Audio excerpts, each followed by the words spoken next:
그걸 질문이라고 하는 거예요? 중국이에요, 중국. 몇몇 나라는 비자가 필요하다고 알고 있지만 우리 중국도 한국처럼 대부분이 다 하이패스라고요. 중국의 힘을 정말 모르시는구나. 조금 불쾌하네요. 부자들만 산다는 장쑤성. 그곳에 정말 한국인에게 제대로 참교육을 당한 중국인 여성이 있습니다. 심지어 자신이 가지고 있는 세계관마저 흔들리고 말았다는데요. 과연 무슨 일이 있던 것인지 사연 지금 바로 시작하겠습니다. 저는 중국 장쑤성에 살고 있는 왕페이라고 합니다.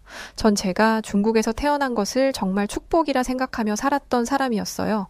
한국인 김수진 씨를 만나기 전까지는 말이죠. 저희 부모님께서는 딸 하나인 저를 부족함 없이 키우시려 많은 노력을 하셨고 사업을 하는 족족 성공을 하셨습니다. 요식업 쪽에서 저희 부모님은 그야말로 큰 손으로 알아주는 사람들이 정말 많았어요. 어린 시절에 생각해보면 전 늘 부모님 가게들을 함께 돌며 여기도 부모님 거, 저기도 부모님 거, 마치 쇼핑놀이라도 하듯 그렇게 지냈죠. 여유가 워낙 있는 집안이라 그런지 어머니는 저를 키우실 때 늘 이렇게 말씀하시곤 했습니다. 우리 대륙은 정말 넓고 인구도 많은 거 알고 있니? 전 세계 어딜 가도 우리 중국 같은 곳은 찾기 드물지. 엄마 아빠처럼 돈 많은 부자도 참 많은 나라가 우리 중국이야. 엄마 아빠는 사업하느라 자유는 없이 살았으니 왕페이 너는 우리를 믿고 넓은 이 세상을 누비며 살기를 바란다. 특히 중국은 넓고 멋진 곳이라는 것을, 너의 나라라는 것을 꼭 기억하며 살기를 바란다. 항상 이런 말씀을 하셔서 저는 실제로 그렇게 성장을 했어요. 중국이 그 어떤 나라에 비교했을 때 결코 뒤지지 않는 것도 좋았고 나라 자체가 크다는 것도 전 참 좋았습니다. 만약 비상 상황이 생겼다고 한들 인구부터가 절대 밀리지 않기에 중국을 함부로 건들 수 없다고 생각을 했죠. 다만 세상은 아주 넓다는 어머니의 말에 전 다른 나라도 궁금하긴 했습니다. 물론 여행을 다니며 즐길 수 있겠지만 여행이 아니라 일을 하면서 다양한 나라에 가보면 좋겠다는 생각을 했었죠. 그래서 전 제 직업을 정말 오래도록 고민을 했어요. 그러다 우연히 인터넷에서 떠도는 영상을 보다 글로벌 뷰티 계열 쪽으로 대단히 성공한 중국인의 이야기가 있었죠. 그녀는 뷰티로 유명하다는 중국뿐 아니라 한국과 일본, 유럽을 누비고 다니며 일을 했고 그 모습이 제 눈에는 너무도 멋져 보였습니다. 마치 제가 저 직업을 선택한다면 제가 원하는 화려하고 멋진 삶을 살 수 있을 것 같았어요. 무엇보다 글로벌이라 하여 해외 출장도 잦은 직업이니 넓은 세상을 모두 만나볼 수 있을 것 같았죠. 그래서 전 그날 이후 저 직업에 대해서 알아보기 시작했고 오직 직업만을 목표로 삼고 달렸습니다. 다양한 언어를 하는 것도 도움이 되는 직업이라 그때부터 영어와 한국어 등 열심히 공부를 시작했어요. 영상에서 봤던 꿈의 직업을 갖게 된 후 사실 저는 매일이 행복했습니다. 남들은 출근하는 게 왜 즐겁냐고 했지만 전 하루하루 폭풍처럼 밀려드는 업무를 처리하는 것에 성취감을 크게 느꼈죠. 점점 직급이 올라갈수록 성취감은 더해져 갔습니다. 그렇게 전 바쁘게 살았어요. 한국도 비즈니스 차원으로 다녀오고 하면서 말이죠. 그런데 생각보다 해외로 나갈 일이 별로 없었습니다. 이건 제 밑에 있는 직원들 때문이었는데요. 제가 자리를 마음 놓고 비울 수 있도록 환경 조성이 필요했지만 자꾸 버티지 못하고 나가는 탓에 신입 직원들만 가득했죠. 그 신입 직원들을 두고 해외 현장으로 나갈 수가 없어서 2년이 넘도록 나가지 못하고 화상 채팅이나 다른 팀 팀장에게 전달하여 대신 업무를 수행해주는 방향으로 일을 했어요. 막상 중국에만 갇혀서 일을 하니 점점 한계가 느껴지기 시작했습니다. 답답함에 일이 하기 싫어졌고 숨이 턱턱 막히더군요. 제가 한참 실증을 내기 시작했을 때 한국과 연결된 사건이 하나 터졌습니다. 한국 본사에 가서 한 달 정도 일을 하다 와야 할 상황이 생겼는데 전 자리를 비울 수 없었죠. 화상 채팅을 통해 한국 본사 직원과 대화를 나눴으나 서로의 입장 차이를 좁히기는 어려웠습니다. 중국 지사 팀장 왕페이입니다. 소식을 들으셨겠지만 저희 팀 내부 사정상 도저히 자리를 비울 수 없는 상황인데 당장 상황이 긴박해서 제안 하나 드리려 합니다. 혹시 한국팀에서 중국 지사로 와주실 수는 없을까요? 대략 기간은 한 달 정도 소요될 예정인데 길어져도 2달 안에는 끝날 겁니다. 저희 한국팀에서 가는 거야. 큰 문제는 아닌데 이렇게 되면 한국 본사에 대한 정보를 얻는 것에 한계가 있지 않겠습니까? 그리고 지금 2년이 넘도록 한 번을 못 오시는데 이건 좀 문제라고 생각하네요. 다 비즈니스 하는 사람들끼리 이해를 못하는 건 아니지만 앞으로도 계속 저희 한국에서 갈 수는 없어요. 우선 이번에는 방법이 없고 시간은 흐르니 저희 쪽에서 직원들 보내겠습니다. 예정에도 없이 갑작스레 가는 것이니 직원들 대우 잘 부탁드릴게요. 한국 쪽에서 저렇게 말하는 게 이해는 갔어요. 몇 년째 저희 팀 사정을 말하며 한국을 가지 못했고 그로 인해 늘 한국에서 와줬으니 말이죠. 입장이 좁혀지지 않을 것 같았는데 시원하게 바로 일 처리를 해주는 것에도 감사하긴 했습니다. 그러나 이미 이런저런 이유로 제 직업에 대해 실증이 나고 있을 때라 그런지 저런 배려에도 괜시레 예민해지기 시작했어요. 결국 직원들에게 화풀이를 하게 되었습니다. 내가 너희들 때문에 한국 본사에 저런 말을 들어야 하니? 일하면서 버티는 게 뭐 그리 어려운 일이라고 나를 이렇게 힘들게 하는 거야? 위에서 얼마나 쪼는 줄 알아? 한국에서 쪼고 위에서도 쪼고 나한테 안 미안하니? 내 평생 꿈이던 직업이었는데 이제는 진짜 신물이 난다. 아주 지긋지긋하다고. 평소 제가 가장 싫어하던 상사가 바로 화풀이하는 상사였기에 전 늘 좋은 말만 해주고 웃어주는 팀장이었어요. 제가 당한 건 적어도 돌려주기 싫었으니 말이죠. 그런데 시간이 갈수록 저도 참기가 어려워지자 결국 제가 가장 싫어하는 모습을 보이고 말았습니다.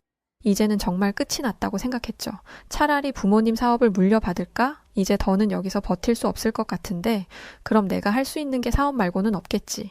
진지하게 부모님 사업을 물려받든 제 사업을 하든 회사를 나갈 계획도 세우고 있었습니다. 그렇게 마음이 복잡하던 바로 그때 한국 팀원들이 찾아왔어요. 한국 직원들과 예전에 한국에 갔을 때를 제외하고 실제로 대면하는 건 처음이라 반갑기도 하고 한편으로는 제 상황 때문에 경계하기도 했습니다. 나라가 다를 뿐 결국 한 회사 사람들이지만 지사별로 경쟁 구도가 있기에 저들과 함께하는 시간 동안 너무 많은 정보를 줘서는 안 된다고 생각했어요. 마음속으로 경계를 한가득 품고 한국 본사 직원들과 프로젝트를 본격적으로 시작했습니다. 굉장히 주목하고 있는 프로젝트였기에 무슨 일이 있어도 성공리에 마무리를 해야 하는 무거운 책임감이 있었죠. 그렇게 전 한국 직원들과 매일같이 회의를 하고 소통하며 업무를 수행했습니다. 기본적으로 회의를 할 때 각자의 아이디어를 내는 것으로 시작을 하는데 제가 하나 놀란 게 있었죠.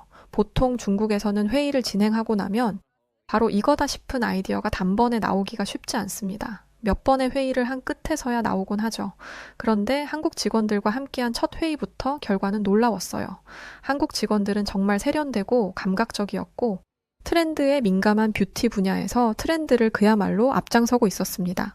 놀라긴 했지만 중국에 대한 자존심과 경계심으로 표정 관리를 하며 회의에 참석을 했어요. 그뿐 아니라 한국 직원들은 철두철미했습니다. 본인들의 계획을 모두 서류화시켜 모두가 함께 보며 이해할 수 있도록 했죠.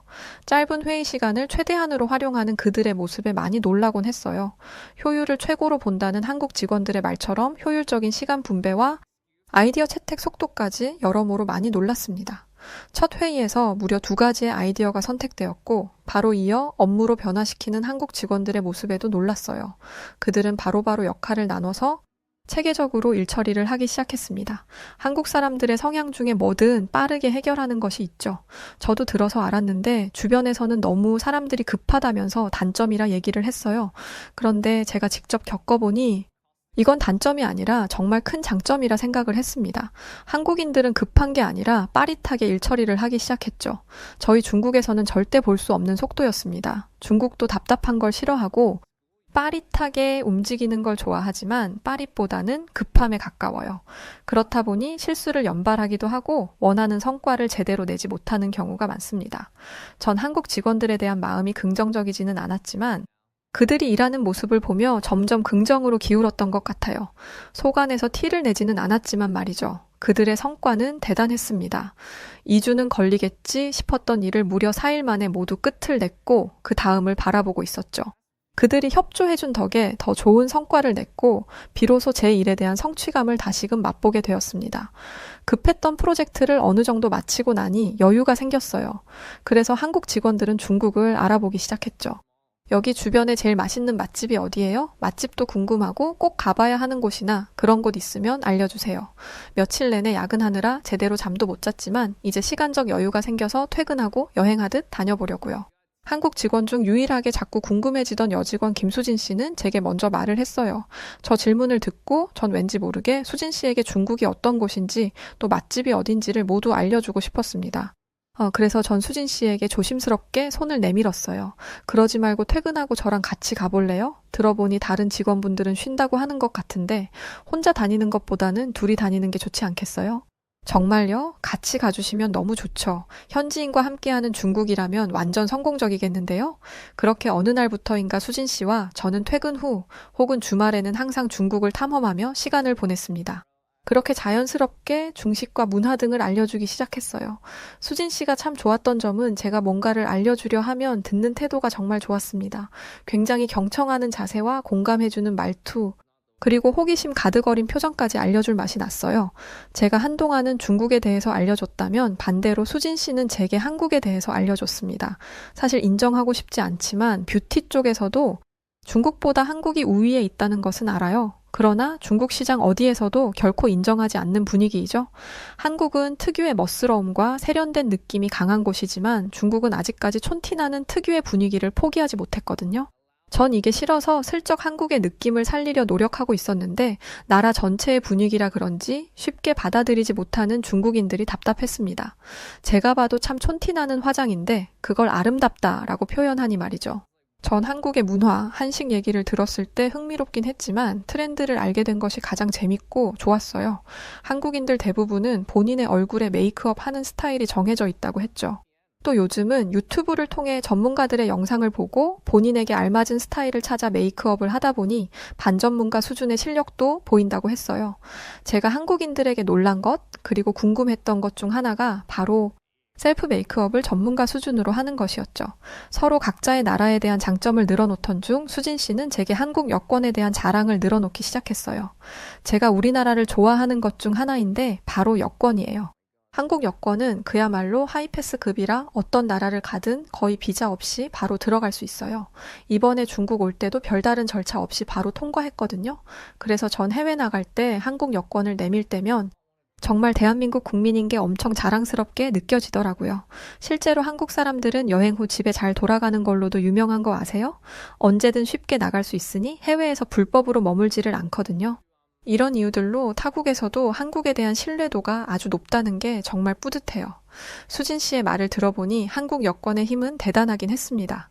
유독 한국 사람들은 여행을 많이 즐긴다고 했는데 그렇게 여행을 한 사진을 SNS에 올리면서 자연스럽게 해당 나라를 홍보해주는 셈이 되기도 했습니다. 결국 그 나라의 관광 산업에 도움이 많이 된다며 타국에서도 한국 사람들을 엄청 우대하는 것을 알 수 있었어요. 제일 중요한 건 한국은 민주주의 국가고 테러 같은 일도 거의 발생하지 않는 드문 일이라 타국에서도 한국 사람들을 아주 안전하게 생각하곤 했죠. 이런 것들만 봐도 한국에 대한 위상을 조금은 느낄 수 있었어요. 한국이 저렇게 대단했다고? 난 해외 나갈 때마다 인터뷰를 하고 절차가 꽤 복잡했는데 한국은 그런 거 없이 그냥 갈 수 있다고? 솔직히 들으면서 이렇게까지 한국이 대단한 줄 몰랐습니다. 전 수진 씨가 조금 과장하는 줄 알았는데 알아보니 모두 맞는 사실이었어요. 수진 씨와 시간을 보내는 것은 너무 즐거운 일이었지만 왠지 모르게 제 속안에 자격지심 같은 것이 자꾸만 튀어나오려 했습니다. 제 기준으로 중국은 최고의 나라라 생각하며 한평생을 살았는데 자꾸만 그걸 한국이 수진 씨가 방해하는 기분이 들었죠. 그래서 저 역시 수진 씨에게 말했습니다. 한국 정말 대단한 나라네요. 그런데 우리 중국도 만만치 않죠. 중국 땅 넓고 인구 많은 건 다 아실 테고 그 어떤 나라에 뒤지지 않는 그런 나라거든요. 그래서 전 제가 중국인인 게 정말 좋답니다. 제가 말을 했지만 팩트는 하나 없이 그저 좋다고만 둘러댄 게 부끄럽긴 했습니다. 그래도 끝까지 중국이 짱이라며 수진 씨의 길을 확 눌러버렸죠. 수진 씨와는 각 나라에 대한 칭찬만 하지 않으면 사이가 좋았어요. 물론 수진 씨는 한국에 대해서 알려주려 제게 이런저런 말들을 해주는 것이라는 걸 알지만 저 홀로 괜히 자격지심을 느끼는 것이 문제라는 것도 충분히 인지하고 있었습니다. 이윽고 저희 두 사람에게 각 나라의 여권에 대한 이슈에 불을 확 지피는 일이 벌어지고 말았어요. 한국 팀들이 넘어가고 유럽으로 가야 하는 일정이었죠. 이건 정말 꼭 참석하라고 신신당부를 해서 저 역시 사전에 준비 중에 있었습니다. 그런데 유럽 쪽 일정이 앞당겨지길 원하는 상황이라 당장 가야 했어요. 이렇게 된 이상 한국팀과 같이 유럽에 다녀오라는 지시가 떨어졌습니다. 전 오히려 좋긴 했어요. 오랜만에 외국에 나가는 것이고 유럽은 제가 직접 가서 궁금증을 해결하고 싶었던 것이 아주 많았죠. 그래서 전 기쁘고 가벼운 마음으로 유럽으로 갈 준비를 했습니다. 한참 준비를 하는데 어느 날 갑자기 수진 씨가 제게 이런 질문을 했어요. 왕페이 여권에 문제 없는 건 확인했어요. 비자 괜찮은 건가요? 이 질문을 듣고 전 콧방귀를 꼈습니다. 정말 중국 여권에 힘이 있는데 얼마나 밑으로 깔봤으면 저런 질문을 할까 싶었죠. 수진 씨, 그걸 질문이라고 하는 거예요? 중국이에요, 중국. 몇몇 나라는 비자가 필요하다고 알고 있지만 우리 중국도 한국처럼 대부분이 다 하이패스라고요. 중국의 힘을 정말 모르시는구나. 조금 불쾌하네요. 전 그런 뜻으로 말한 게 아니에요. 불쾌했다면 미안해요. 유럽 출장이 큰 사안이라 혹여나 차질이 생길까봐 미리 준비하자는 차원에서 말했던 거였어요. 그 차질이 왜 중국일 거라 생각하죠, 수진 씨? 한국도 문제가 없는데 경제 강국인 중국이라고 문제가 있을까요? 제가 이 말을 안 하려고 했는데 우리가 친해진 것도 좋고 다 좋다 이거예요. 그런데 수진 씨 말할 때마다 자꾸 은근히 한국은 높게 평가하고 우리 중국을 아래로 보는 듯이 말해서 제가 기분이 많이 나쁘거든요. 저 다른 사람들에 비해 과할 정도로 자국에 대한 애정 넘치는 사람입니다. 내 나라를 사랑하지 않는 국민은 없겠지만 말이에요. 앞으로 조심 좀 해주세요. 전 수진 씨에게 그간의 울분을 한 번에 터뜨렸습니다. 터뜨리고 나서는 제 자격지심을 들킨 것 같아서 부끄러운 마음이 들긴 했지만 앞으로 조심해달라는 의미도 있었어요. 자꾸 한국 자랑하는 게 거슬렸으니 말이죠. 그런데 수진 씨의 말을 듣고 혹시 몰라 알아보긴 해야겠다 싶었습니다. 그래서 전 알아봤는데 여행지마다 다르다고 했고 어떤 곳은 필요한데 또 어떤 곳은 필요하지 않다고 했어요. 전 여기서 자신감을 얻었습니다. 제가 일을 시작하기 전에 그리고 초반에는 해외를 자주 다녔거든요. 물론 여행사를 이용한 패키지 여행이라 여행사에서 다 알아서 해주긴 했습니다. 이런 서류 준비해라, 여기에 도장 찍어라 이런 식으로 다 알려주면 그대로 했었고 솔직히 어렵지 않았어요. 그래서 그런지 비자 걱정이 아예 없었습니다. 그리고 솔직한 말로 경제 강국인 중국과 한국이 같은 비교선상에 오르는 것 자체가 너무 웃기다 생각했어요. 한국이 아무리 용 써봐라 우리 중국을 따라올 수나 있나? 코딱지만한 나라의 인구도 코딱지만한 곳인데 감히 경제 강국을 뭘로 보고 같은 선상에 오르려고 해. 진짜 생각할수록 어이가 없네. 이번 유럽 출장에서 내가 확실하게 보여줘야겠어. 전 우리 중국이 아무 문제 없이 한국처럼 바로 들어갈 수 있다는 것을 수진 씨에게 보여주고 한마디를 할 생각이었습니다. 그렇게 저희들은 유럽 출장길에 나섰어요. 그런데 비행기 안에서 승무원 때문에 기분이 나쁜 일이 생겼습니다. 자꾸만 한국인인 수진 씨에게는 친절한데 제게는 왠지 모르게 퉁명스러운 느낌을 받았어요. 이 또한 자격지심인지 혹시 내가 너무 예민한 건 아닌가 싶었습니다. 중국 비행기도 아니었기에 전 최대한 조용히 가고 있었어요. 화장실을 가던 길 승무원들이 영어로 뭐라 하는 말을 들었습니다. 중국 출발이라고 해도 왜 이렇게 중국인들이 많은 거야? 진짜 중국인들 딱 질색인데 오늘 비행 완전 꽝이다 꽝이야. 중국인들 많이 타니까 질서도 없고 소란스러운 거 봐. 왜 저렇게 목소리들이 크고 무식한 거야? 진짜 싫다. 저런 사람들이 자꾸 유럽에 오니까 유럽 이미지를 망치는 건데 지들 나라에나 있지 왜 나오는 거야? 서비스도 해주기 싫다니까? 근데 같은 아시아국인데도 한국이랑은 진짜 다르지? 한국인들은 교양이 묻어나는 게 딱 보이지 않아? 예의도 바르고 고풍스러운 특유의 그 분위기가 있어. 이래서 한국 하는구나. 승무원들이 중국에 대한 비난을 서슴없이 하는 말을 듣고야 말았어요. 전 화장실을 가려다 자리로 돌아갔고 그때부터 생각이 많아졌습니다. 분명 중국은 최고인데 어째서 수많은 나라 사람들에게 민폐국으로 여겨지고 있는 것인가 싶었어요. 심지어 한국과 비교를 당하다니 너무 수치스러웠습니다.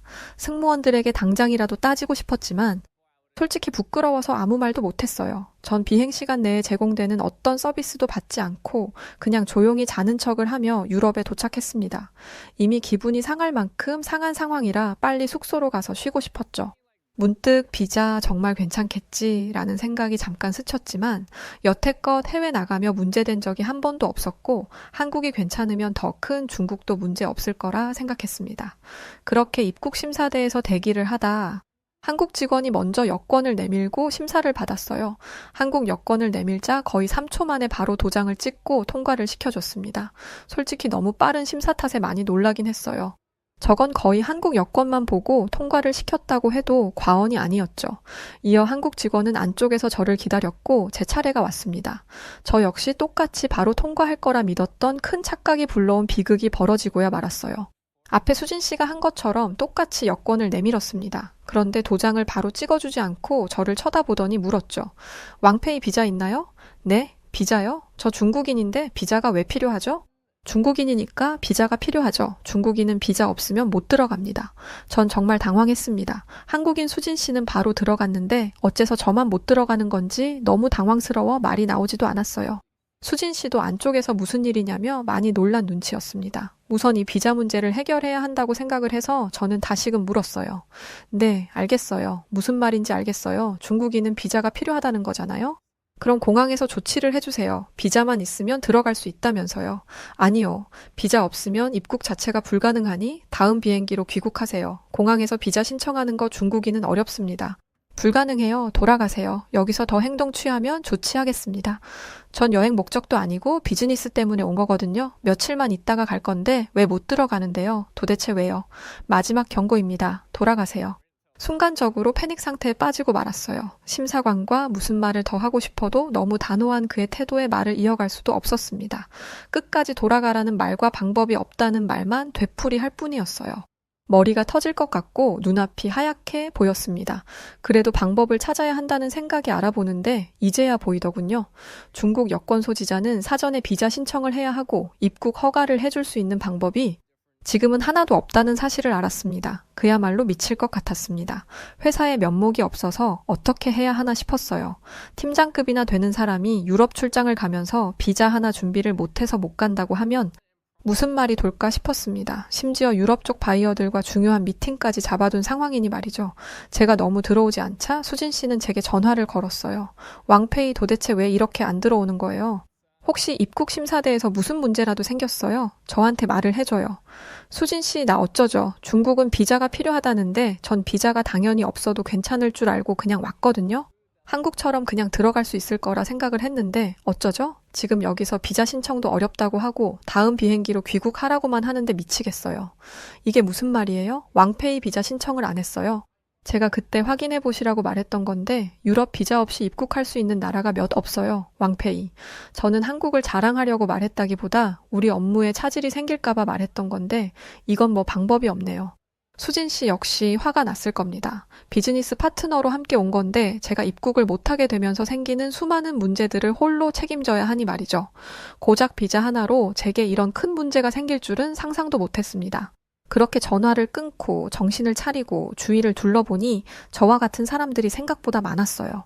그런데 대부분 중국인, 러시아인, 인도인들이 비자가 없어서 못 들어가서 소란을 피우고 있었죠. 그 중에서도 중국인들은 정말 난리도 아니었습니다. 이봐, 내가 누군 줄 알아? 니들이 뭔데 중국인한테 비자를 내놓으라 말아야. 우리 중국인이 어디 가서 이런 대우 받을 사람들인 줄 알아?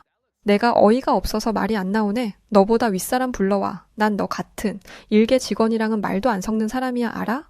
난동을 피우는 사람들을 향해 인상을 찌푸리고 보니 놀랍게도 다 중국인이었어요. 결국 그들은 보안 직원에게 끌려갔죠. 이게 중국인 건가? 다른 나라 사람들은 저렇게 난동을 부리지 않는데 왜 하필 중국인들만 저렇게 끌려나가는 거야? 정말 부끄러워서 얼굴을 못 들겠네. 제가 중국인인 걸 숨기고 싶을 지경이라 손에 쥐고 있던 여권을 가방에 숨기고 이제 어떻게 해야 할지 고민을 했습니다. 보니까 입국심사대 근처에 입국 거부자 대기구역이 있었어요. 우선 저도 그쪽으로 이동해서 이 사태를 수습해야겠다 싶었죠. 대기구역으로 가보니 모두 낙담한 표정의 사람들이 보였습니다. 몇몇 사람들은 얼굴을 두 손으로 가린 채 우는 사람도 보였고 그 안에서도 난동을 부리는 중국인들이 보였어요. 그런 사람들 사이에 있으니 정말 아무 생각이 나지 않았습니다. 차분히 하나씩 알아보기 시작했어요. 혹시 모르니 말이죠. 또 수진 씨 역시 이도저도 못하고 안쪽에서 대기를 하고 있던 상황이라 긴급 비자 발급이나 이런 걸 알아봐야겠다 싶었습니다. 그런데 정말 화가 나게도 중국 여권 소지자는 사전 신청 승인을 받아야만 비자 신청을 할 수 있었죠. 결국 전 방법이 아예 없다는 것을 인지하고 강제 귀국을 해야 했습니다. 귀국을 하자마자 짐도 못 풀고 바로 회사로 복귀를 했어요. 이건 누가 봐도 터무니없는 제 잘못이라 정말 할 말도 없었죠. 왕페이 지금 제정신이야? 유럽을 나가는데 비자 확인도 안 하는 사람이 어딨어? 유럽 바이어랑 미팅이 얼마나 중요한 줄 몰라서 이런 터무니없는 실수를 한 거야? 한국 직원 혼자서 그걸 할 수 있을 것 같냐고. 지금 그 한국 직원은 이러지도 저러지도 못하고 발만 동동 구르고 있던데 이 모든 걸 어떻게 책임질 거야? 대체 왜 이렇게 바보 같은 짓을 했어? 입이 10개라도 변명할 수 없었습니다. 전 화상 채팅으로 상황을 마무리했죠. 모든 폭풍 같은 시간들이 지나고 수진 씨는 밤에 제게 전화를 했어요. 왕페이 괜찮아요? 같이 왔는데 그렇게 다시 돌아가니 마음이 영 불편하네요. 그래도 화상 채팅을 같이 해줘서 문제없이 바이어 미팅까지 마무리할 수 있었어요. 고마워요. 낙담해 있을 것 같아서 전화해봤어요. 고맙고 너무 미안해요, 수진 씨. 제 무지함과 자만함이 불러온 결과가 이런 거구나 생각하며 후회하고 반성 중이에요. 수진 씨 말을 들을 걸 중국이 뭐 그렇게 대단하다고 혼자 자만하며 씩씩거렸는지 모르겠어요. 전 그렇게 수진 씨가 내밀어준 손을 잡았습니다. 제가 화풀이도 하고 언성도 높여 저를 미워할 줄 알았어요. 심지어 마지막에는 비즈니스에 피해까지 줬으니 말이죠. 그런데 수진 씨는 미워하기는커녕 오히려 제 마음이 다쳤을까 헤아려주고 손을 꼭 잡아줬습니다. 유럽에 도착했던 순간부터 강제 귀국해 모든 일과를 마친 순간까지 숨도 제대로 쉬질 못했는데 수진 씨 덕에 마음을 편히 가질 수 있게 되었습니다. 뭔지 모를 중국에 대한 배신감에 자세히 알아봤어요. 그런데 한국과 중국은 비교할 수 없는 레벨이었습니다. 한국은 미국, 캐나다, 동남아 하다못해 영국까지도 비자 없이 갈 수 있는 나라였어요. 그러나 중국은 80개국만 무비자로 갈 수 있고 대부분이 비자가 필요한 세계 64위였죠. 전 이 숫자를 보고 인정을 했습니다. 한국은 무려 192개국을 무비자로 갈 수 있는 세계 3위이니 숫자만 봐도 차이가 엄청났죠. 그래서 전 완벽하게 인정했고 수진 씨에게 진실된 사과를 재차 반복했습니다. 이런 제가 마음에 걸려서였는지 수진 씨는 한국으로 돌아가는 날 제게 작은 선물을 해줬어요. 작은 책이었는데 수많은 글귀가 적혀 있었죠. 왕페이 조금 유치한 선물이지만 마음이 힘들 때는 딱 마음에 드는 페이지를 열어봐요. 힘을 얻을 수 있는 말들이 적혀 있을 거예요. 한번 큰일을 겪어서 그런지 그 이후부터 저는 어딜 나갈 때마다 비자 확인을 꼭 하는 습관이 생겼습니다. 중국을 믿을 수 없으니 말이죠. 심지어 중국은 한국에게 무비자 허용을 해줬는데 한국은 해주지 않았다는 것을 보고 나라의 격차와 중국이 전 세계의 나라들의 어떤 이미지인지 다시금 깨닫게 되었습니다. 전 앞으로 중국인이라는 것에 자만하지 않고 조용히 살아가려 해요. 제가 봤을 때 중국은 한국을 따라가려면 정말 멀었다고 보이거든요. 저 하나가 바뀐다고 크게 달라질 것은 없겠지만 저 하나라도 바뀌다 보면 혹시 중국인들의 무례한 무식함이 조금은 변화하지 않을까 기대를 해봅니다. 적어도 다른 사람들에게 피해를 주고 중국이라는 오만함으로 상대를 대하지 않는 중국인들이 되길 간절히 바라봅니다. 한국 여자들쯤이야 누워서 떡 먹기로 꼬실 수 있다는 미국 남자가 있습니다. 그는 세계 최고의 강대국 출신인 자신이 유혹하면 한국 여자들이 황송해하며 자신을 받아줄 것이라 굳게 믿고 있었는데요. 얼마 전 한국에 온 이 오만방자한 미국인은 쌍코피가 터지는 개망신을 당한 뒤 땅을 치고 후회했다고 합니다. 대체 그에게 무슨 일이 벌어진 것일까요? 저는 미국 브루클린 출신의 브래드 윌리엄스라고 합니다. 저는 어렸을 때부터 제가 미국인이라는 게 몹시 자랑스러웠어요. 세계에서 제일 잘 나가고 강력한 국가의 국민이라는 사실은 제게 엄청난 자부심을 주었고 언제부터인가 저는 이 세상 모든 국가가 미국의 발 아래에 있다고 믿었어요. 그도 그럴 게 우리 미국인들이 쓰는 영어는 전 세계의 공용어나 마찬가지이고 세계 최고의 대학들도 전부 미국에 있고 국방력 역시 우리 미국이 세계 1위니까요. 게다가 저는 금발의 푸른 눈을 가진 전형적인 백인 남자였기 때문에 이 세상 그 누구와 견주어도 난 꿀릴 것이 하나도 없다고 믿었죠. 그래서였을까요? 전 제 첫사랑이 실패할 거라고 단 한 번도 생각해보지 못했었습니다. 하지만 제가 좋아했었던 그 여자애는 내가 아닌 어떤 한국 남자가 너무 좋다면서 저를 차버리더군요. 처음에 저는 이 현실이 믿기지가 않았어요. 세계 최강대국 미국인인 제가 고작 한국이라는 조그만 나라 출신에게 밀려서 이런 비참한 꼴을 당하다니요? 저는 너무 분해서 밤에 잠도 제대로 잘 수 없을 정도였답니다. 그래서 저는 그 한국 남자에 대해 알아보기로 했어요. 대체 어떤 놈이길래 내 소중한 첫사랑을 빼앗아간 것인지 궁금해서 참을 수가 없었거든요. 그렇게 그 한국 남자를 뒷조사하다가 저는 놀라운 사실을 알게 되었는데 그건 바로 그놈이 아이비리그에 다니고 있다는 것이었어요. 그 사실을 알고 난 뒤 전 그놈이 더 싫어졌답니다. 진짜 미국인인 저는 그저 그런 공업 전문대를 나와서 공장에서 일하고 있는데 그놈은 한국인 주제에 아이비리그에 가다니요? 이런 주제도 모르는 아시아인들 때문에 우리 백인들이 설 자리를 잃는 것이라는 생각에 저는 괜히 심통이 나고 나중에는 열등감까지도 느껴지더군요.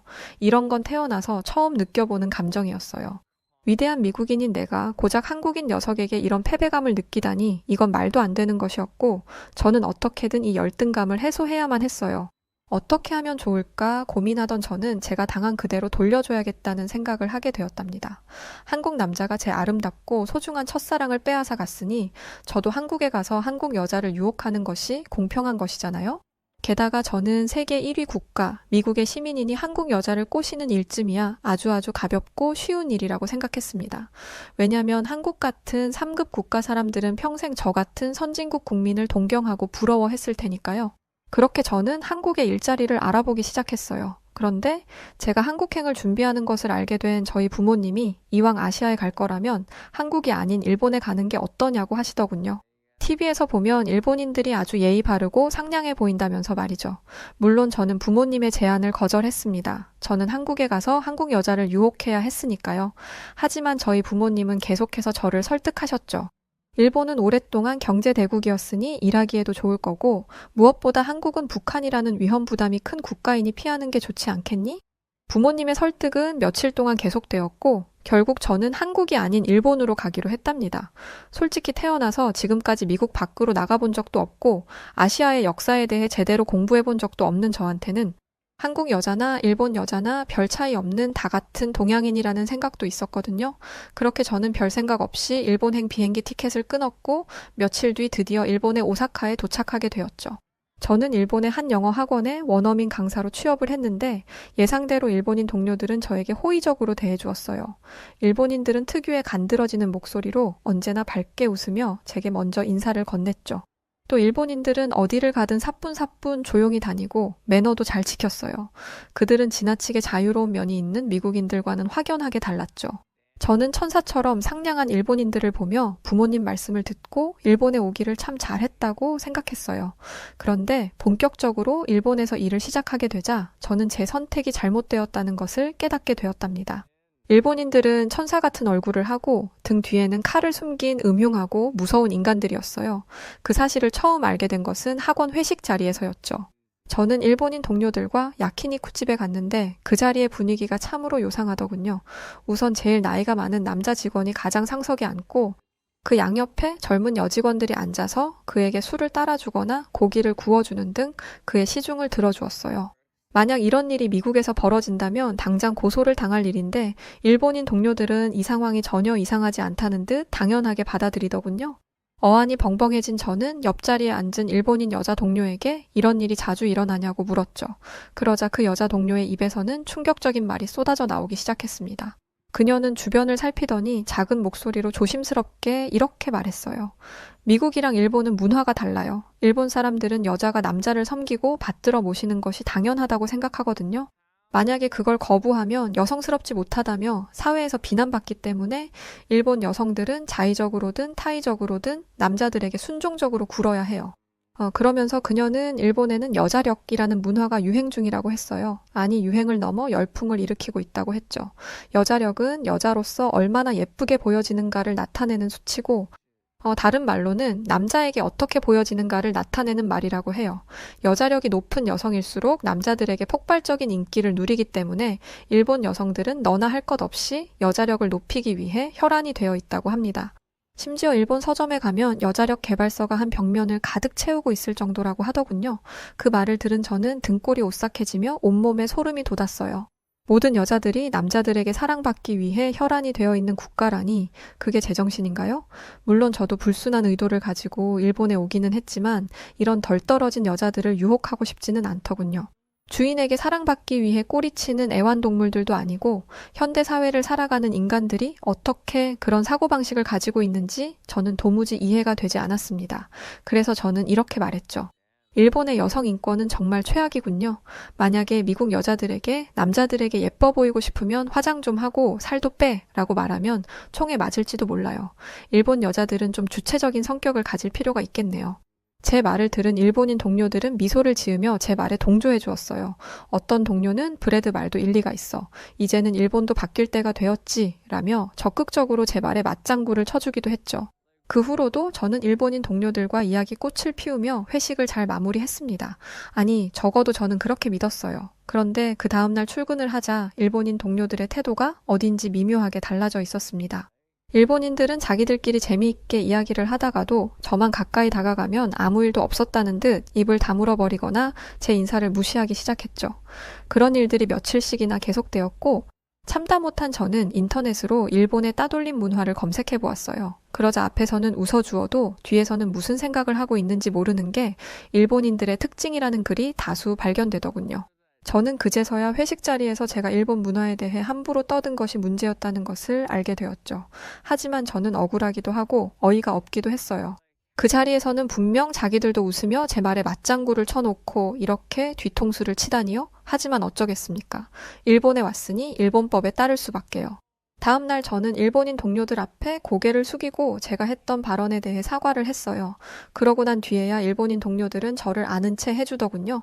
물론 전과 같이 편안한 사이로 돌아갈 수는 없었지만 그래도 따돌림 당하는 신세는 면하게 되었죠. 그날 이후 저는 일본인들의 심기를 거스르지 않으려 조심 또 조심했어요. 그들은 워낙 예민하고 음습한 성격을 가지고 있어서 어디에서 문제가 터져 나올지 알 수가 없었거든요. 하지만 아무리 조심해도 문제는 생기기 마련이었고 결국 저는 일본인 동료들에게 투명 인간 취급을 당하게 되었답니다. 그 계기는 아주 사소한 것이었는데요. 어느 날 저는 동료들과 카페에 가게 되었어요. 평소 일본인들은 칼같이 더치페이를 하기 때문에 그날도 각자가 주문한 커피값을 따로 냈는데 하필 제 지갑에 돈이 조금 부족하더군요. 많이도 아니고 딱 100엔이 부족했어요. 하는 수 없이 저는 옆에 있던 한 일본인 동료에게 100엔을 빌려 커피를 사 먹었죠. 다음 날 저는 어제 빌린 100엔을 동료에게 바로 갚았고 그렇게 이 일은 사소한 해프닝으로 끝나는 줄 알았어요. 그런데 그 직후부터 일본인 동료들은 저를 따돌리기 시작했습니다. 마치 이곳에 제가 존재하지 않는 것처럼 일본인들은 철저하게 저를 무시했죠. 아니, 무시하기만 하면 다행이지 나중에는 중요한 스케줄을 공유해주지 않아서 업무에 차질을 빚게 하더군요. 결국 저는 괴롭힘에 지쳐서 일본 내에 다른 학원으로 이직을 하려 했어요. 하지만 일본인 동료들은 악랄하게도 다른 학원에 저에 대한 악의적인 소문을 내서 제가 이직도 못하게 만들었습니다. 그들은 저를 이 지옥에 가둬두고 끝없는 괴롭힘을 가할 생각인 것 같았어요. 그런데 일본인들이 저를 이렇게 괴롭힌 이유가 뭔지 아세요? 바로 제가 일본인 동료에게 100엔을 빌려 커피를 사 먹었기 때문이었어요. 일본인 동료의 주장에 따르면 돈이 부족하면 커피를 마시지 말고 그냥 참았어야지. 동료에게 신세를 지는 것은 염치 없는 짓이라더군요. 그 말을 들은 저는 기가 막혀서 말도 제대로 나오지 않았죠. 그러니까 일본인들은 지금 염치 없는 행동을 한 저를 응징하고 있다는 것인데 그게 말이나 되는 이야기입니까? 같은 회사에 다니는 동료끼리 고작 100엔 빌린 일을 가지고 신세를 지내 만에 염치가 있네 없네 따지고 드는 것은 누가 봐도 제정신이 아닌 일이잖아요. 하지만 일본인들에게는 이런 상식이 통하지 않았어요. 일본인들은 자신들에게 손톱만큼이라도 손해가 되는 일은 하지 않으려 하는 이기적인 종자들이거든요. 게다가 일본인들은 무리 내에 약자가 있으면 꼭 그를 따돌려서 나머지의 결속을 다지는 끔찍한 습성도 가지고 있었어요. 그러니까 외국인 노동자인 제가 일본인으로 가득한 회사에서 따돌림을 당하는 것은 어찌 보면 처음부터 피할 수 없는 일이었던 거죠. 여기에 더해 일본인들은 업무적으로도 치사한 갑질을 일삼았어요. 그들은 편하거나 좋은 일은 자신들이 도맡아서 하고 하등 쓸모없는 잡일들은 제게 몰아주더군요. 그런 일이 계속될수록 일본인들은 능력이 우수한 사람으로 평가받고 저는 별로 필요 없는 인력으로 평가받게 되었죠. 그렇게 일본인들은 제 노동력을 착취해서 자신들의 성과를 올렸는데 끔찍한 것은 그들에게 이런 일이 아주 익숙해 보였다는 것이었어요. 저는 일본인들의 더러운 습성에 혀를 내둘러야 했죠. 그러던 어느 날 한 일본인 동료가 저를 보며 백인들한테서는 특유의 치즈 누린내가 나라는 말을 하는 게 아니겠어요? 순간 엄청 화가 난 저는 지금 말 다 했냐 고 큰 소리를 치며 그 일본인 동료에게 다가갔어요. 그 일본인 동료는 170cm도 안 될 것 같은 작은 키를 가지고 있었는데 키가 176cm였던 제가 그 앞에 서서 내려다보자 겁을 집어먹더군요. 여태까지 같은 일본인들과 무리를 지어서 저를 비웃고 무시해 왔으면서 제가 강하게 나오니까 쫄아서 아무 말도 못하는 모습을 보며 저는 일본인들이 참 비겁하다는 것을 알게 되었죠. 그들은 강한 자에게 약하고 약한 자에게 강한 전형적인 찌질이들이었어요. 일본인들의 실체를 정확히 알게 되자 저는 그들이 우스워 보이기 시작했습니다. 그러자 재미있는 일이 일어나기 시작했어요. 일본인들이 제게 함부로 대하기는커녕 쭈뼛거리며 설설기는 게 아니겠어요. 저는 일본인들의 이런 역겨운 습성에 완전히 질려버렸고 이제 그만 일본을 떠나기로 했습니다.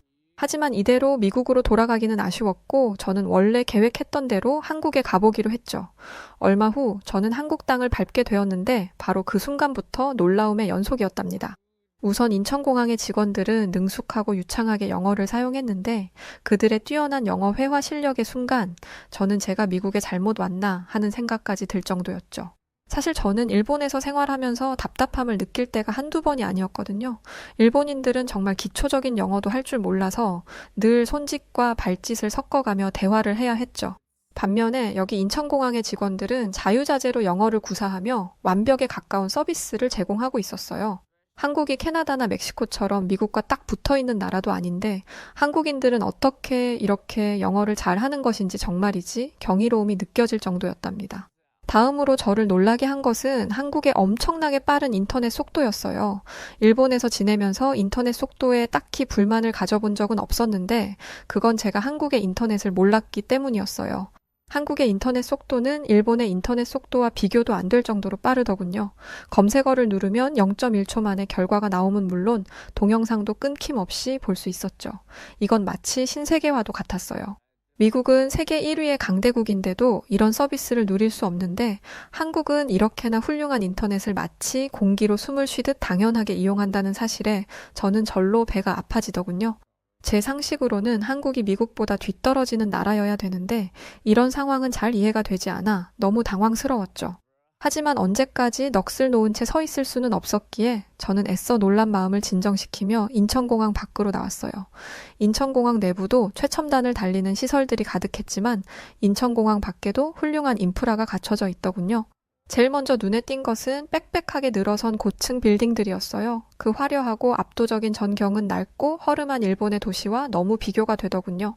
일본은 아무래도 지진이 많이 일어나는 나라라서 그런지 대체로 건물들이 낮고 지어진 지 오래된 것들이 많은데 한국의 건물들은 아찔한 높이와 세련된 디자인으로 그 위용을 뽐내고 있었어요. 이어서 저를 놀라게 한 것은 공항 주변에 즐비하고 있는 고급 외제차들이었는데 미국인인 저도 비싸서 구입할 엄두도 못 내는 독일제 자동차를 한국인들이 몰고 다니고 있더군요.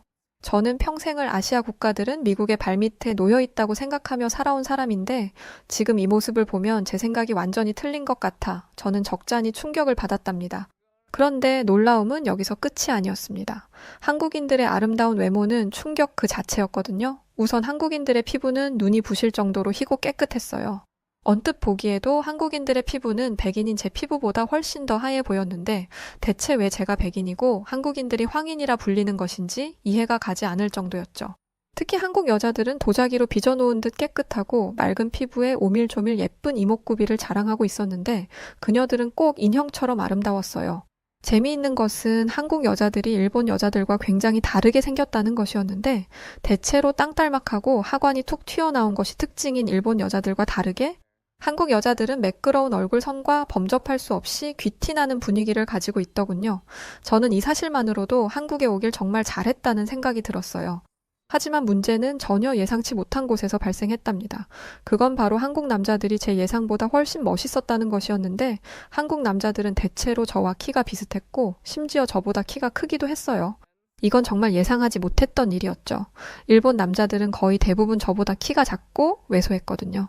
저는 같은 동양인이니 한국 남자들도 키가 작고 못생겼을 것이라는 편견을 가지고 있었는데 실제로 본 한국 남자들은 대체로 훤칠하게 키가 크고 부티나는 외모를 가지고 있었어요.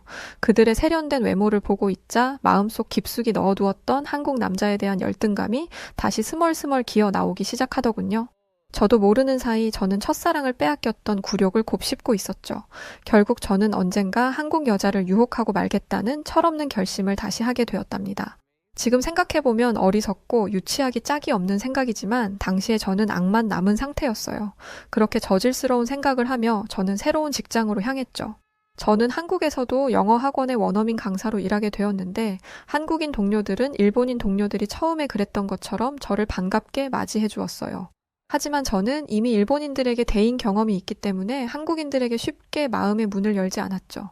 한국인들이 아무리 상냥하게 웃으며 다가와도 전 그 미소에 속지 않을 것이라 다짐했어요. 저는 어차피 개인주의가 팽배한 미국에선 온 사람이라서 혼자 지내는 것이 익숙했고 딱히 한국인 친구를 만들고 싶은 마음도 없었기에 한국인 동료들에게 대면대면하게 굴었죠. 그런데 한국인들은 혼자 밥을 먹고 혼자 커피를 마시는 저를 이해하지 못하는 것 같았어요. 그들은 끈질기게 저에게 다가와 말을 걸고 호의를 베풀었습니다. 어느 날은 다 같이 친해질 겸해서 술을 마시러 가자고 하더군요. 그 순간 저는 일본에서의 기괴했던 경험이 떠올라 싫다고 거절했지만 끝끝내 한국인 동료들은 요즘 유명한 맛집이라는 곳으로 저를 데리고 갔어요. 지금 생각해보면 한국인 동료들은 한국인 특유의 정으로 무리해서 겉도는 저를 챙겨준 것이었지만 당시에 저는 저에게 자꾸만 들이대는 한국인 동료들이 귀찮기만 했습니다. 하지만 그렇게 억지로 끌려가다시피 한 자리에서 저는 놀라운 경험을 하게 되었답니다. 우선 한국인들은 술을 마실 때 일본인들처럼 여자력끼니 뭐니를 따지며 변태같이 놀지 않더군요. 오히려 한국인들은 혹시 누가 지나치게 취하지는 않았는지 혹은 누가 소외되어 있지는 않은지 체크하며 서로를 세심하게 챙기기 바빴어요. 세상 친절한 척은 다하지만 속으로는 끔찍하게 이기적인 일본인들만 보다가 따뜻하고 이타적인 한국인들을 보니 어쩐지 기분이 묘하더군요. 이들을 보고 있으면 겉으로는 웃어주면서 속으로는 다른 생각을 품고 있는 일본인들과 한국인들은 본질적으로 다르다는 것을 느낄 수 있었어요. 어느새 저는 한국인 동료들에게 마음의 문을 열었고 맛있는 한국 음식을 안주로 먹으며 즐거운 시간을 보내게 되었죠. 그러던 중 저는 잠시 화장실에 들렀고 얼마 후 화장실에서 나온 저는 기절할 정도로 깜짝 놀라게 되었답니다. 글쎄, 저와 한국인 동료들이 앉아있던 자리에 가방과 겉옷은 그대로 있는데 사람들은 감쪽같이 사라진 게 아니겠어요? 저는 누가 우리의 짐을 훔쳐갈 새라 서둘러 자리로 돌아가 앉았죠. 그렇게 얼마나 있었을까? 하나둘씩 자리를 비웠던 동료들이 돌아오더군요. 누구는 잠시 전화를 받으러, 누구는 흡연을 하러, 누구는 화장실을 가러 간 것이었어요. 저는 아무리 볼 일들이 급했어도 그렇지 가방이랑 옷을 두고 가면 어떻게 하냐고 내가 빨리 발견을 했으니까 망정이지 안 그랬으면 다 도둑 맞을 뻔했다고 했죠. 그러자 한국인 동료들은 그럴 일은 절대 없다며 걱정하지 말라고 하더군요. 저는 그 말이 이해가 되지 않아 이렇게 되물었어요. 주인 없는 값비싼 물건이 덩그러니 놓여 있으면 누군가 훔쳐가는 게 당연한 거 아니야? 세계에서 제일 잘 사는 나라인 우리 미국에서도 소매치기를 당하거나 물건을 도둑 맞는 일은 아주 흔하다고. 대체 뭘 믿고 그렇게 자신만만한 건데? 제 질문에 한국인 동료들은 한국인을 믿는다고 답하더군요. 원래 한국인들은 주인 없는 물건에 손을 대지 않는다면서 말이죠. 그 말을 들은 저는 혹시 한국은 남의 물건에 손을 대면 처벌을 세게 하는지 물었어요. 그러자 한국인 동료들은 이렇게 답하더군요. 한국인들이 남의 물건에 함부로 손대지 않는 것은 처벌이 무서워서가 아니야. 그냥 내 것이 아닌 다른 사람의 물건이니까 손을 대지 않는 것이 당연하다고 생각하는 거지. 저는 그 말이 도저히 믿기지 않았어요. 무슨 천사들도 아니고 사람이 그렇게까지 양심이 바르고 반듯할 수는 없다고 생각했거든요. 하지만 한국이라는 나라를 겪으면 겪을수록 한국인 동료들의 말이 사실이라는 것이 드러났습니다. 한국에는 무인으로 운영되는 가게들이 많았는데 한국인들은 주인이 없어도 도둑질을 하지 않는 것이 너무나 당연하다는 듯 스스로 값을 지불하며 무인 가게를 양심적으로 이용하고 있었죠. 저는 만약 미국의 슬럼가에 이런 무인 가게가 세워진다면 어떤 일이 벌어질까 상상해 보았어요. 아마 채 1시간도 되지 않아서 그 가게는 강도들로 인해 초토화가 되고 말 겁니다. 그런 일이 벌어지는 것이 당연하던 나라에 살다가 이렇게 양심적인 문화를 처음 겪었을 때 저는 인지부조화가 올 지경이었어요. 그때 제가 느낀 감정은 새하얀 백조들 틈에 낀 미운 오리가 된 기분이었답니다. 하지만 시간이 지날수록 백조들 사이에서 살아가는 것이 썩 괜찮은 일이라는 것을 저는 알게 되었어요. 우선 한국 학원에서 근무하는 것은 일본에서 근무할 때보다 훨씬 근사한 일이었는데 일단 사람 대 사람으로 존중받으며 일할 수 있다는 것이 너무 좋았습니다. 일본에서 말 같지도 않은 이유로 무시를 받다가 스마트하고 젠틀한 한국인 동료들과 함께 일하게 되니 꼭 천국에 온 기분이더군요. 게다가 한국 학생들은 굉장히 똑똑해서 하나를 가르치면 열을 알아들었어요. 날로 일취월장하는 제자들을 보며 저는 전에 느껴본 적 없던 성취감과 뿌듯함도 느낄 수 있었죠. 어느 순간부터 저는 한국에서 일할 수 있음에 감사하며 누가 시키지 않아도 있는 힘을 다해 열심히 일하게 되었답니다. 그렇게 저는 마음을 다잡고 한국에서 인생의 전성기를 보내고 있었죠. 하지만 제 안에 어리석은 열등감과 무지 때문에 제 인생은 다시 꼬이기 시작했답니다. 평소처럼 열심히 강의를 하고 나오던 어느 날 갑자기 원장님이 저를 부르시더군요. 원장님은 그동안 저를 눈여겨봤다고 하시며 열심히 일해줘서 고맙다고 제게 특별 보너스를 주셨어요. 저로서는 생각지도 못한 엄청난 보상이었죠. 저는 앞으로도 더 성실하게 일하겠다고 인사를 드리고 원장실을 빠져나왔어요.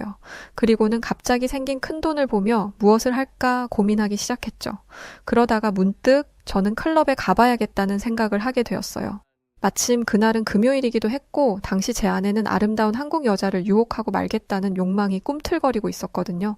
그렇게 저는 강남에 있는 클럽으로 향했죠. 택시를 타고 클럽으로 가면서 저는 이런 생각을 했답니다. 클럽에서 제일 예쁜 한국 여자를 꼬셔야지. 난 세계 최고의 강대국 미국의 국민이니까 한국 여자들을 쉽게 꼬실 수 있을 거야. 그렇게 허황된 꿈을 꾸는 사이 어느새 택시는 강남의 클럽에 도착했고 저는 부품 기대를 아는 채 클럽 안으로 들어갔습니다. 아니나 다를까 클럽 안에는 아름다운 한국 여자들이 가득하더군요. 먹이를 노리는 매처럼 기회를 노리던 저는 혼자서 춤을 추고 있는 한 여자에게 다가가기 시작했어요. 잠시 후 아름다운 그녀의 옆에 서게 된 저는 나 미국인인데 같이 놀겠냐고 물어봤죠. 이어서 그녀의 입이 열렸고 저는 충격을 받아 그 자리에서 얼음이 되어 버렸답니다. 네? 미국인인데 왜 제가 그쪽하고 같이 놀아야 해요? 관심 없는데 저쪽으로 가주실래요? 저는 미국인들은 싫어서요. 제가 미국인이라는 것을 밝히면 당연히 제 유혹에 넘어올 것이라 생각했던 그녀는 대체 뭐가 어떻게 된 일인지 저를 단칼에 거절해버렸어요. 저는 당황스럽고 당황한 마음에 그녀에게 영어로 욕을 해버렸죠.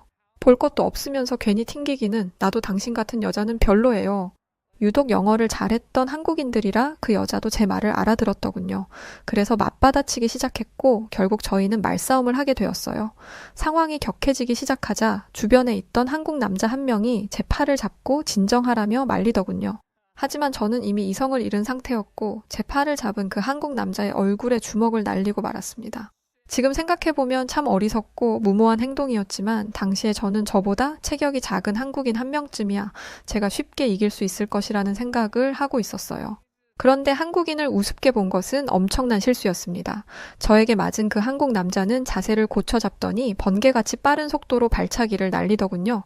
결국 저는 그 발차기 한 방에 나가 떨어지고 말았죠. 이어서 경찰이 도착했고 저는 창피하게도 쌍코피를 줄줄 흘리며 인근 경찰서로 끌려가게 되었어요. 경찰서에 가서 들으니 한국 남자들은 어릴 때 다들 태권도라는 무술을 기본으로 배운다고 하더군요. 그러면서 경찰관은 이렇게 말했어요. 멀쩡하게 생긴 외국인이 왜 한국에 와서 사고를 치고 그래요 대체? 외국 남자들 신사라는 말도 옛말이지 원. 사고 칠 거면 한국에 오지를 마요. 저는 아까 맞은 곳이 아파서 또 너무 창피해서 눈물을 줄줄 흘렸어요. 그러고 있기를 얼마나 지났을까 제 신원 보증을 해주기 위해 한국인 동료들이 경찰서에 와주었답니다.